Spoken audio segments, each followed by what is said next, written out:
জমকালো আয়োজনের মধ্য দিয়ে হাজী জহিরুল ইসলাম ফাউন্ডেশনের উদ্বোধন ও দোয়া অনুষ্ঠান অনুষ্ঠিত হয়েছে।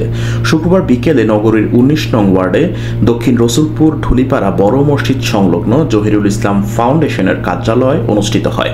অনুষ্ঠানে প্রধান অতিথি হিসেবে উপস্থিত ছিলেন সাবেক প্রধানমন্ত্রী খালেদা জিয়ার উপদেষ্টা মণ্ডলীর সদস্য ও কেন্দ্রীয় কমিটির বিএনপির টান ও পুনর্বাসন সম্পাদক হাজী আমিনুর রশিদ ইয়াসিন। বিশেষ অতিথি হিসেবে উপস্থিত ছিলেন কুমিল্লা মহানগর বিএনপির সাধারণ সম্পাদক ইউসুফ মোল্লা টিপু। হাজী মোহাম্মদ জহিরুল ইসলামের সভাপতিত্বে অনুষ্ঠানে উপস্থিত ছিলেন মহানগর বিএনপির মকুল ও যুবদলের সদস্য রোমান হাসান সহ অন্যান্য নেতৃবৃন্দগণ।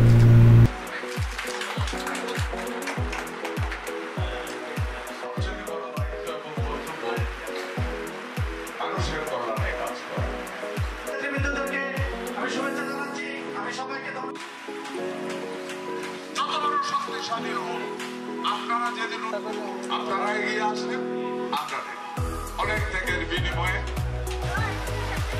এত লম্বা রোডটার ভিতরে দেখেন ২০ জন খারাপ লোক।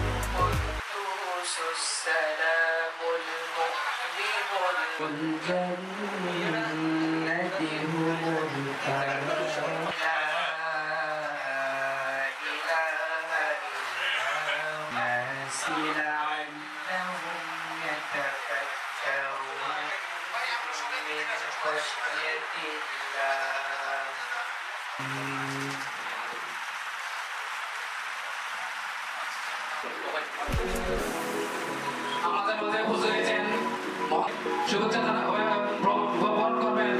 উপস্থিত থাকার জন্য আমি বিশেষ ধন্যবাদ জানাচ্ছি। আল্লাহর সন্তুষ্টির জন্য এটা ফরজ কাজ, এটা সবাই দায়িত্ব। বিসমিল্লাহির রহমানির রহিম।